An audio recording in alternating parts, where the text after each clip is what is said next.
ರಾಜ್ಯ ಕಾಂಗ್ರೆಸ್ ಪಾಳೆಯದಲ್ಲಿ ದಿನ ಬೆಳಗಾದ್ರೆ ಒಂದು ಸಿಎಂ ಕುರ್ಚಿಗೆ ಸಂಬಂಧಪಟ್ಟಂತೆ ಪೈಪೋಟಿ, ಇಲ್ಲ ಅಂದ್ರೆ ಸಂಪುಟ ಪುನರ್ರಚನೆಗೆ ಸಂಬಂಧಪಟ್ಟಂತೆ ಒತ್ತಡ ಜಾಸ್ತಿ ಆಗ್ತಾನೆ ಇತ್ತು. ಈಗ ಸಂಪುಟ ಪುನರ್ರಚನೆ ಆಗ್ಲೇಬೇಕು ಅಂತ ಕೆಲ ಶಾಸಕರು ಪಟ್ಟು ಹಿಡಿದಿದ್ದಾರೆ. ಈ ಕಾರಣಕ್ಕೆ ದೆಹಲಿ ಪರೇಡ್ ಮಾಡ್ತಿದ್ದಾರಂತೆ. ಅದು ಕೂಡ ಸಚಿವ ಕೃಷ್ಣ ಬೈರೇಗೌಡ ಅವರ ನೇತೃತ್ವದಲ್ಲಿ ಅವರ ಆಪ್ತರನ್ನ ಕರ್ಕೊಂಡು ಹೋಗಿ ಹೈಕಮಾಂಡ್ ಮೇಲೆ ಒತ್ತಡ ಹಾಕಿಸುವ ಪ್ರಯತ್ನಗಳಾಗ್ತಾ ಇದೆ.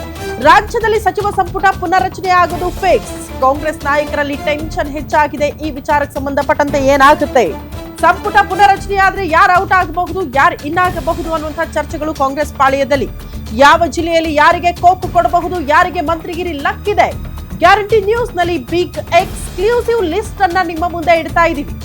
ಸಂಪುಟ ಪುನರ್ರಚನೆಗೆ ಸಂಬಂಧಪಟ್ಟಂತೆ ಕೆಲವರಿಗೆ ಸಚಿವ ಸ್ಥಾನ ಕೊಡಬೇಕು, ಸಂಪುಟದಲ್ಲಿ ಸೇರಿಸಿಕೊಳ್ಬೇಕು ಅಂದ್ರೆ ಇದ್ದಂತಹ ಕೆಲ ಸಚಿವರಿಗೆ ಕೋಕು ಕೊಡ್ಲೇಬೇಕು. ಹಾಗಾಗಿ ಯಾರನ್ನ ಸಂಪುಟದಿಂದ ಆಚೆ ಹಾಕ್ತಾರೆ, ಯಾರನ್ನ ಸಂಪುಟದ ಒಳಗಡೆ ಕರ್ಕೊಳ್ಳೋ ಮನಸ್ಸಲ್ಲಿದೆ ಕಾಂಗ್ರೆಸ್ ಹೈಕಮಾಂಡ್ ಮತ್ತು ರಾಜ್ಯ ನಾಯಕರು ಅನ್ನೋದ್ರ ಬಗ್ಗೆ ಡೀಟೇಲ್ಸ್ ಅನ್ನ ನಿಮ್ಮ ಮುಂದೆ ಇಡ್ತಾ ಇದ್ದೀವಿ. ತಿಂಗಳಾಂತ್ಯಕ್ಕೆ ಅಥವಾ ಜೂನ್ ನಲ್ಲಿ ಸಂಪುಟ ಪುನರ್ರಚನೆ ಆಗೋದು ಫಿಕ್ಸ್ ಅಂತೆ. ಸಂಪುಟ ಪುನರ್ರಚನೆಗೆ ಸಿಎಂ ಸಿದ್ದರಾಮಯ್ಯ ನಿರ್ಧಾರ ಮಾಡಿದ್ದಾರೆ. ಇಲಾಖೆಯಲ್ಲಿ ನಿರಾಸಕ್ತಿ ತೋರಿಸಿರುವ ಸಚಿವರಿಗೆ ಕೋಕು ಕೊಡುವ ಸಾಧ್ಯತೆ ಇದೆ. ಭ್ರಷ್ಟಾಚಾರ ಆರೋಪ ಎದುರಿಸ್ತಾ ಇರುವ ಸಚಿವರು ಔಟ್ ಆಗಲಿದ್ದಾರೆ. ಪಕ್ಷ ಸಂಘಟನೆಗೆ ಬೇಕಾಗಿರುವ ಕೆಲ ಸಚಿವರಿಗೂ ಕೂಡ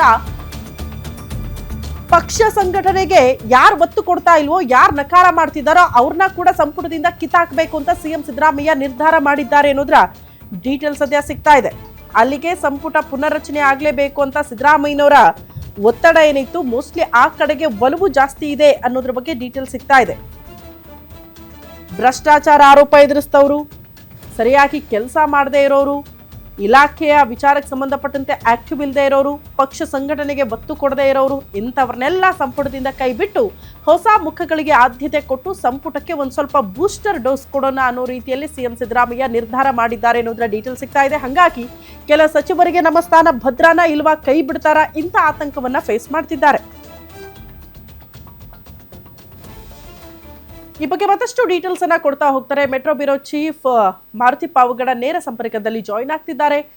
ಮಾರುತಿ, ಅಂತೂ ಇಂತೂ ಸಂಪುಟ ಪುನರ್ರಚನೆಗೆ ಕಾಲ ಸನ್ನಿಹಿತದಲ್ಲಿ ಇದೆ ಅಂತ, ಯಾಕಂದ್ರೆ ಸಿದ್ದರಾಮಯ್ಯನವರ ಆಸೆ ಜೊತೆಗೆ ಕಾಂಗ್ರೆಸ್ ಹೈಕಮಾಂಡ್ ನ ಒಲವು ಕೂಡ ಆ ಕಡೆಗಿದೆ ಅಂತ. ಯಾರು ಔಟ್ ಆಗಬಹುದು, ಯಾರು ಇನ್ನ ಆಗಬಹುದು, ಏನಾಗ್ತಾ ಇದೆ ಅಂತ ಕಾಂಗ್ರೆಸ್ ಪಾಳೆಯದಲ್ಲಿ? ಪ್ರತಿ ರಾಜ್ಯ ಕಾಂಗ್ರೆಸ್ ಅಲ್ಲಿ ಎರಡು ರೀತಿಯಾದಂತಹ ಚರ್ಚೆಗಳು ಆರಂಭ ಆಗಿದೆ. ಒಂದು ಕಡೆ ಡಿ ಕೆ ಶಿವಕುಮಾರ್ ಅವ್ರ ಬಣದವರು ಯಾವುದೇ ಕ್ಷಣದಲ್ಲಿ ನಾಯಕತ್ವ ಬದಲಾವಣೆ ಆಗ್ಬಹುದು ಅನ್ನುವಂಥದ್ದನ್ನ ಹೇಳ್ತಾ ಇದ್ದಾರೆ. ಮತ್ತೊಂದ್ ಕಡೆ ಮುಖ್ಯಮಂತ್ರಿ ಸಿದ್ದರಾಮಯ್ಯ ಅವರ ಬಣದಲ್ಲಿ ಕಿತ್ತಿಕೊಂಡಿರುವಂತಹ ಹಲವು ಶಾಸಕರು ಯಾವುದೇ ಕಾರಣಕ್ಕೂ ನಾಯಕತ್ವ ಬದಲಾವಣೆ ಆಗುದಿಲ್ಲ, ಸಂಪುಟ ಪುನರಚನೆ ಆಗುತ್ತೆ ಅಂತ. ಹೀಗಾಗಿ ಮುಂದಿನ ವಾರ ದೆಹಲಿಯ ಹೈಕಮಾಂಡ್ ಭೇಟಿ ಮಾಡೋದಕ್ಕೆ ಸಿದ್ದರಾಮಯ್ಯ ಅವರು ತಯಾರಿಯನ್ನ ಮಾಡ್ಕೊಂಡಿದ್ದಾರೆ. ಮೊನ್ನೆ ರಾಹುಲ್ ಗಾಂಧಿ ಅವರು ಕೇರಳ ಪ್ರವಾಸದಲ್ಲಿ ಸಿಕ್ಕಾಗಲೂ ಕೂಡ ಈ ವಿಚಾರಕ್ಕೆ ಸಂಬಂಧಪಟ್ಟಂತೆ ರಾಜ್ಯದ ರಾಜಕೀಯ ವಿದ್ಯಮಾನಗಳ ಬಗ್ಗೆ ಚರ್ಚೆ ಮಾಡಿದ್ರು. ಹೀಗಾಗಿ ರಾಹುಲ್ ಗಾಂಧಿ ಅವರ ಅಂಗಳದಲ್ಲಿ ಈಗ ಕರ್ನಾಟಕ ಸರ್ಕಾರದ ಭವಿಷ್ಯ ಇದೆ, ನಾಯಕತ್ವ ಬದಲಾವಣೆ ಮಾಡ್ತಾರ, ಇಲ್ಲ ಅಂತ ಹೇಳಿದ್ರೆ ಕೇವಲ ಸಂಪುಟ ಪುನರಚನೆಗೆ ಅಷ್ಟೇ ಸೀಮಿತ ಮಾಡ್ತಾರ ಅಂತ ಸಿದ್ದರಾಮಯ್ಯ ಅವರು ಬಹಳಷ್ಟು ಕಾನ್ಫಿಡೆನ್ಸ್ ಅಲ್ಲಿ ಇದ್ದಂತೆ ಕಾಣಿಸ್ತಾ ಇದೆ. ಸಂಪುಟ ಪುನರಚನೆ ಅಷ್ಟೇ ಹೇಳಬಹುದು ಅಂತ. ಹೀಗಾಗಿ ಸಿದ್ದರಾಮಯ್ಯ ಅವರು ಪದೇ ಪದೇ ಸಚಿವರುಗಳ ಇಲಾಖಾವಾರು ಪರ್ಫಾರ್ಮೆನ್ಸ್ ರಿಪೋರ್ಟ್ ಅನ್ನ ಪಡ್ಕೊಂಡಿದ್ದಾರೆ.